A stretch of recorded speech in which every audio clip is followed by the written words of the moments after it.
Então, eu observei com os irmãos na última semana, na última quarta-feira, os personagens que nós encontramos, os 6 principais personagens que nós encontramos aqui nos capítulos 12 e 13. Você lembra disso? Nós falamos sobre o grande dragão vermelho, ou seja, Satanás e as suas ações, o filho varão, que é o próprio Senhor Jesus Cristo, a mulher vestida de sol, que é a nação de Israel, a descendência da mulher, que são os judeus convertidos na tribulação, a besta que sai do mar, já no capítulo 13, que é o governante mundial que se levantará, e a besta que sai da terra, o falso profeta, que então auxiliará o anticristo, a besta que emerge do mar, no seu intento de dominar esse mundo. É interessante que nós chegamos no capítulo 12, se você é um bom leitor e atento leitor das Escrituras, você observou que nos 10 primeiros versos, João repetiu um fato. Ele diz no verso 1, e viu-se um grande sinal no céu. No verso 3, e viu-se outro sinal no céu. No verso 7, e houve batalha no céu.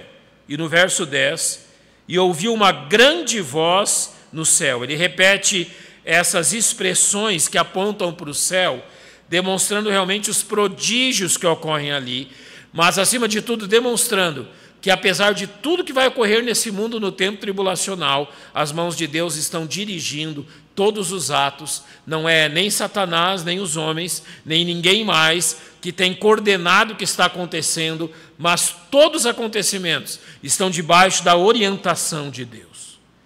Então, o que nós vemos nos 6 primeiros versos são os acontecimentos que se darão naquele período que a Bíblia chama de a grande tribulação. Notem que quando nós falamos da tribulação, são os 7 anos de tribulação. Mas quando a Bíblia se refere aos 3 anos e meio finais, ela chama esse tempo de a grande tribulação. Porque será nesses 42 meses finais, 3 anos e meio, que Deus vai derramar a sua ira, como jamais se viu nesse mundo. Que Deus vai tratar com Israel, com as nações desse mundo e com a falsa religião, e realmente vai converter Israel, julgar as nações, julgar a falsa religião, e então preparar esse mundo para o reinado de Jesus Cristo. Observe o verso 1, ele nos diz algo importante, viu-se um grande sinal no céu. Agora ele diz um grande sinal, algo realmente grandioso, que está no centro do plano de Deus. Esse grande designa isso, algo que é central naquilo que Deus está fazendo. Uma mulher vestida do sol, tendo a lua debaixo dos seus pés e uma coroa de 12 estrelas sobre a sua cabeça. Essa figura envolvendo sol, lua e estrelas não é incomum na palavra de Deus, em especial no Velho Testamento. Eu creio que você lembra aonde você já leu essa expressão, em Gênesis 37, 9, quando José tem um sonho, e ele diz assim, e teve José outro sonho, e o contou a seus irmãos e disse, eis que tive ainda outro sonho, eis que o sol, a lua e 11 estrelas se inclinavam a mim. 11 aqui porque não incluía ele mesmo, não é? Então, neste sonho, onde os mesmos elementos se representam, os pais e os irmãos de José se curvam diante dele. E tem o mesmo significado quando essas mesmas questões, esses mesmos elementos, são apresentados diante de Israel. O verso 1, ao usar essa expressão para a mulher vestida do sol, que nós já identificamos como a nação de Israel, ele está descrevendo o fato que todas as nações deste mundo também se curvarão diante da nação de Israel. Ou seja, o lugar que a nação de Israel ocupará no plano de Deus, como cabeça das nações desse mundo. Por exemplo, indo ao livro de Isaías, capítulo 60, verso 14, o profeta diz assim, também virão a ti, inclinando-se, os filhos dos que te oprimiram. Está falando de Israel, os filhos daqueles que te oprimiram, ou os filhos das nações que te oprimiram. Então, as nações que hoje oprimem Israel, quando Cristo reinar nesse mundo, se curvarão diante da nação de Israel. E ele continua dizendo, E prostrar-se-ão as plantas dos teus pés, as plantas dos teus pés, todos os que te desprezaram, e chamar-te-ão a cidade do Senhor, a Sião do Santo de Israel. Se hoje Israel é combatido, se hoje Israel é desprezado, Isaías está dizendo que os filhos daquelas nações que hoje desprezam Israel se curvarão diante da nação de Israel. Isaías 41 diz nos 2 primeiros versos: porque o Senhor se compadecerá de Jacó, da nação de Israel, e ainda escolherá Israel e os porá na sua própria terra, e ajuntar-se-ão com eles os estrangeiros, e se chegarão à casa de Jacó, e os povos os receberão, e os levarão aos seus lugares, e a casa de Israel os possuirá por servos e por servas na terra do Senhor, e cativarão aqueles que os cativaram, e dominarão sobre os seus opressores. Então, está designado por Deus que a nação de Israel dominará sobre as demais nações. Então, mesmo que hoje as nações desprezem a Israel, estejam contra Israel, a profecia é clara: eles dominarão sobre este mundo. No capítulo 61, versos 6 e 7 é dito: porém vós sereis chamados sacerdotes do Senhor, e vos chamarão ministros de nosso Deus. Comereis a riqueza dos gentios, e na sua glória vos gloriareis. E em lugar da vossa vergonha tereis dupla honra, e em lugar da afronta exultareis na vossa parte. Por isso na sua terra possuirão o dobro e terão perpétua alegria. Então aqui ele coloca realmente a prosperidade da nação de Israel. Num futuro muito próximo, quando nem isso, não há ainda nem no milênio, mas já no tempo da tribulação, na primeira parte da tribulação, quando então o anticristo garantir a falsa paz, a nação de Israel já será a nação mais próspera deste mundo. Quando chegar o milênio, isso será incomparável. A nação de Israel não somente reinará no reinado de Cristo, como realmente será a primeira entre as nações e a mais próspera entre as nações. Então, quando fala no verso 1 sobre a mulher vestida do sol, tendo a lua debaixo dos seus pés e uma coroa de 12 estrelas sobre sua cabeça, a profecia está nos lembrando disso. Então, mesmo que hoje Israel seja tão açoitada pelas nações, seja realmente provocada e desprezada, o seu futuro é reinar sobre todo este mundo com Cristo. Qual é a função, então, dessa nação? Nós vemos que os versos 2 e 5 de Apocalipse 12 dizem o seguinte: estava grávida, com dores de parto, e gritava com ânsias de dar à luz, e deu à luz um filho homem que há de reger todas as nações com vara de ferro, e o seu filho foi arrebatado para Deus e para o seu trono. Agora, a profecia demonstra qual a função de Israel dentro do plano redentor de Deus. Você lembra que ainda no Éden, quando o homem pecou, Deus fez uma promessa, Gênesis 3,15. Porém, inimizade entre ti e a mulher, entre a tua semente e a sua semente, essa te ferirá a cabeça e tu lhe ferirás o calcanhar. Já no Éden, Deus prometeu que um descendente dos homens, ou seja, um ser humano, realmente iria refazer, iria destruir aquilo que a serpente havia feito no Éden, levando o homem ao pecado. Aqui Deus está prometendo um redentor. Em Gálatas 3,8, nós vemos que esta promessa, ela se cumpriu especificamente através da descendência de Abraão. Ora, tendo a Escritura previsto que Deus havia de justificar pela fé os gentios, anunciou o primeiro evangelho a Abraão, dizendo: todas as nações serão benditas em ti. E então, no mesmo capítulo, verso 16, vai dizer: ora, as promessas foram feitas a Abraão e a sua descendência. Não diz e as descendências, como falando de muitas, mas como de uma só, e a tua descendência, que é quem? Cristo. Qual a função profética da nação de Israel? Qual a função da nação de Israel dentro do plano redentor? Deles viria o Cristo. E olha o que o próprio Senhor diz em João 4:22. Vós adorais o que não sabeis, nós adoramos o que sabemos, porque a salvação vem de quem? Dos judeus. Ou seja, quando ele demonstra isso, e essa figura de uma mulher grávida, com dores de parto, dando à luz um filho homem, que regerá todas as nações, o texto está apontando para quem? Para a própria pessoa do Senhor Jesus Cristo. Então o Senhor Jesus Cristo humanamente é um judeu, nasceu na Judéia, nasceu em Israel, é o Messias prometido de Israel e o Salvador deste mundo. Então esse é o lugar da nação de Israel no plano redentor de Deus. Mas nós sabemos que se Deus tem um plano redentor, Satanás tem o plano de se opor a tudo aquilo que Deus tem planejado. Então, quando nós voltamos para Apocalipse 12, versos 3 e 4 dizem: viu-se outro sinal no céu, e eis que era um grande dragão vermelho, que tinha 7 cabeças e 10 chifres, e sobre as suas cabeças 7 diademas, e a sua cauda levou após si a terça parte das estrelas do céu e lançou-a sobre a terra.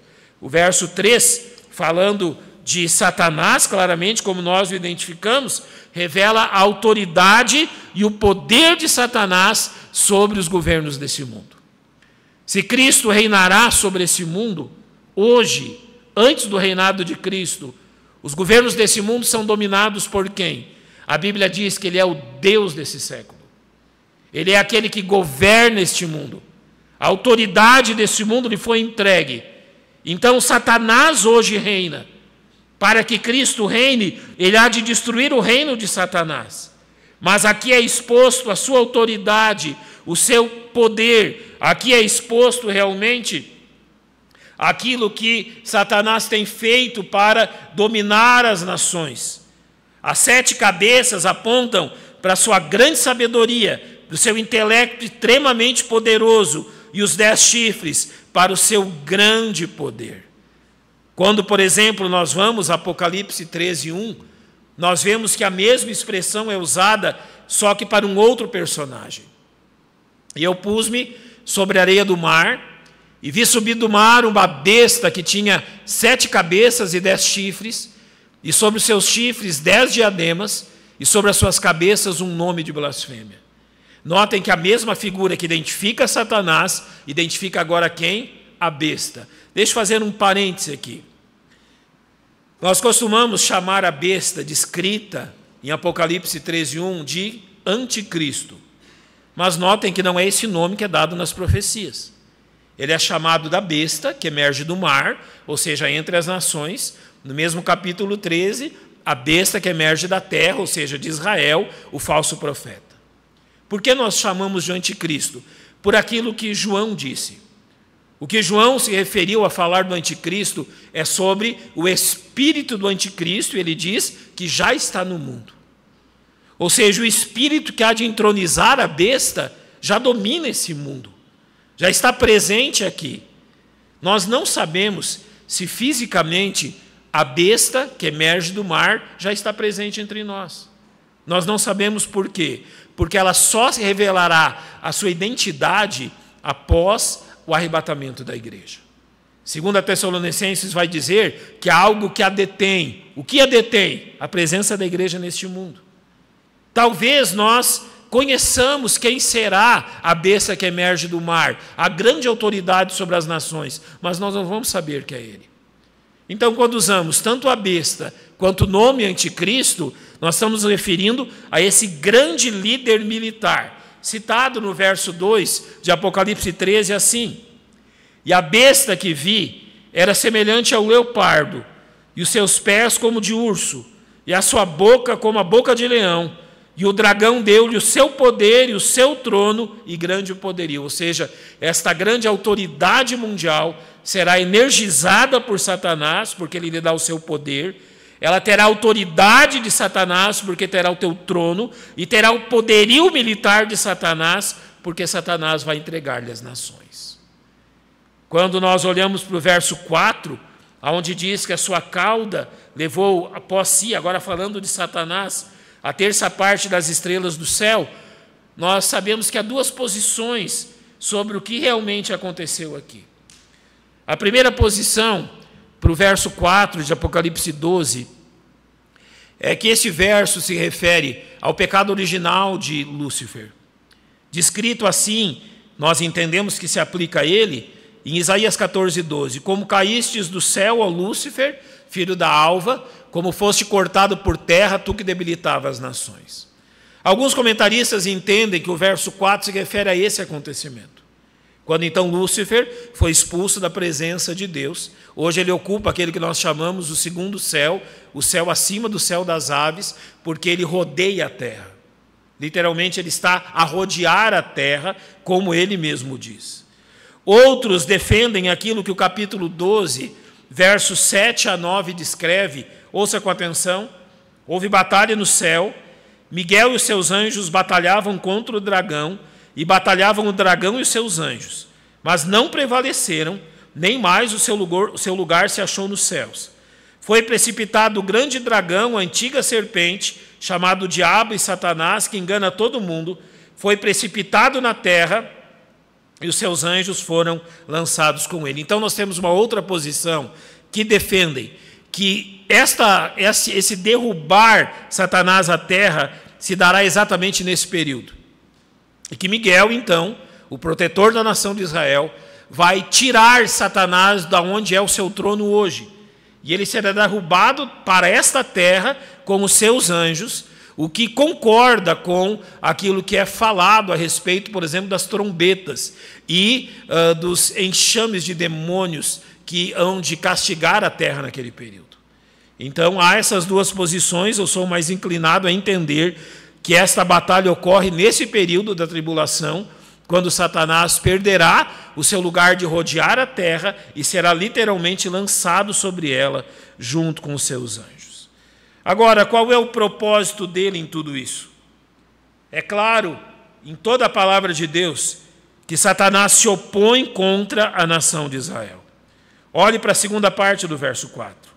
E o dragão parou diante da mulher que havia de dar à luz, para que, dando ela a luz, lhe tragasse o filho.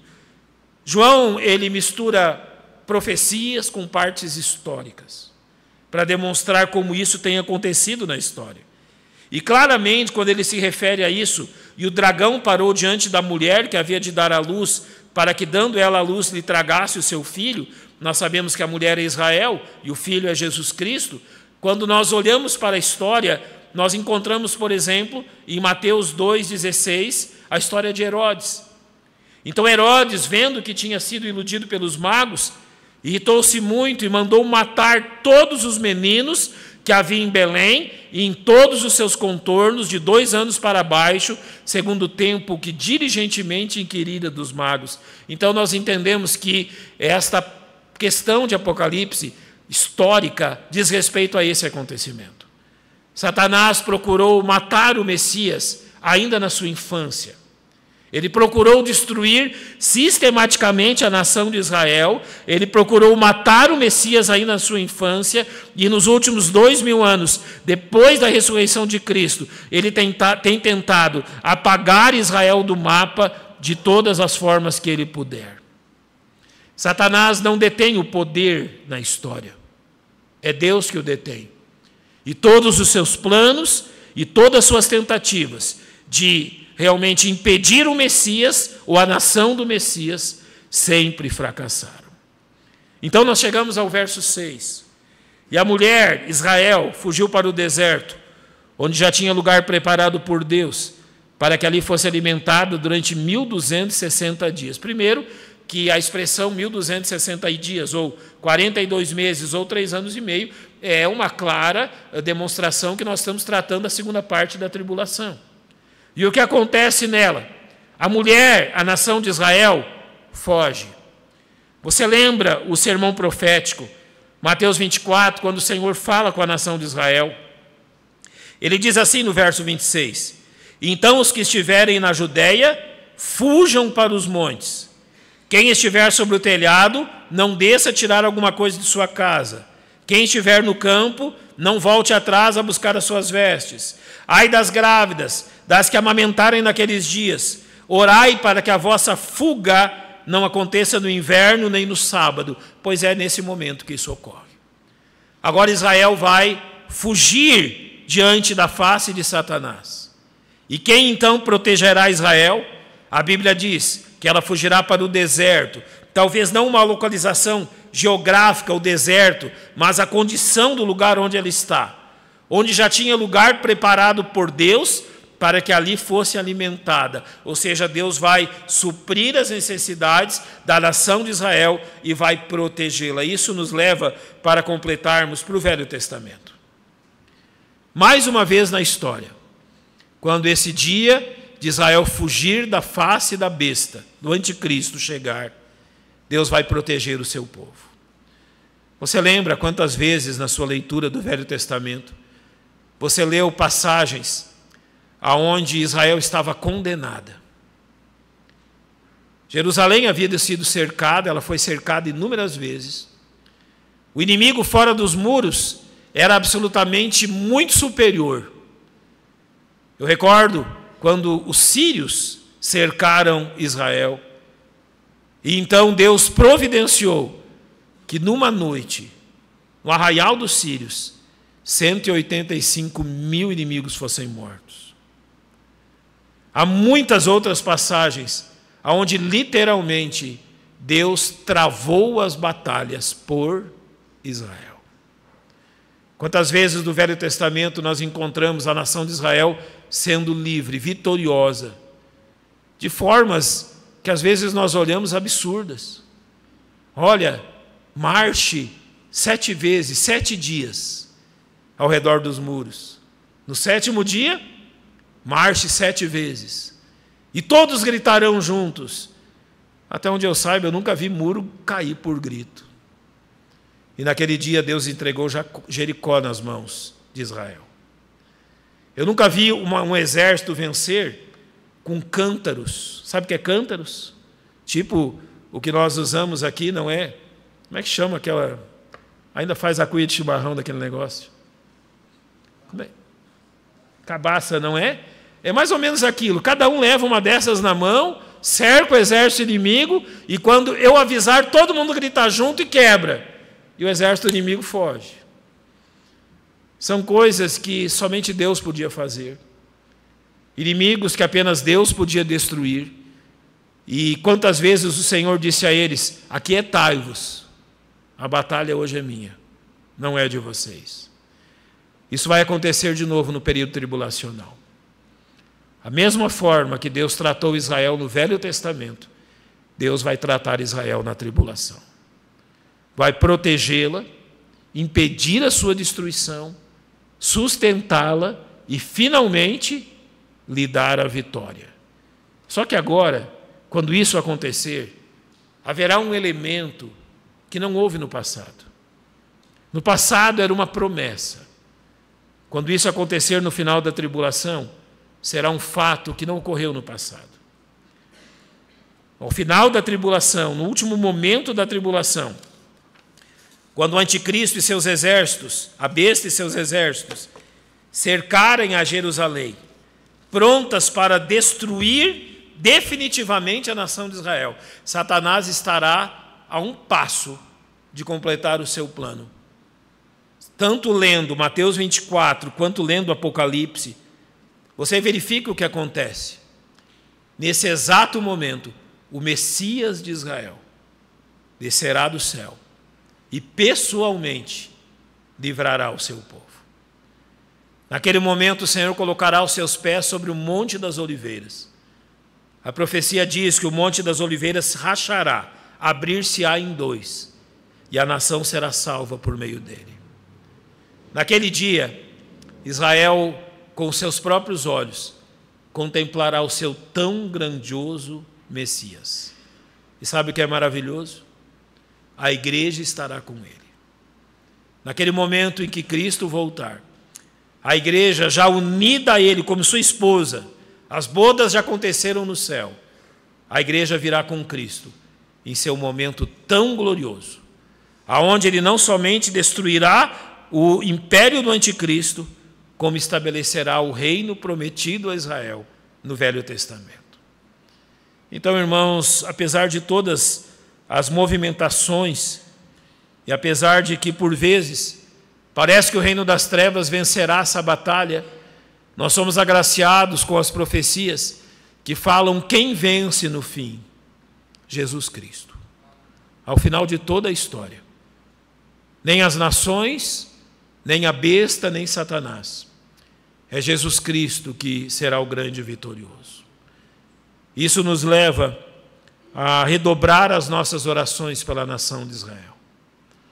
Ela é um instrumento de Deus para revelar-se a esse mundo durante o tempo tribulacional. É o salmista que diz: orai pela paz em Jerusalém. Ore pela paz em Jerusalém. Porque quando houver a verdadeira paz em Jerusalém, então este mundo provará da verdadeira paz.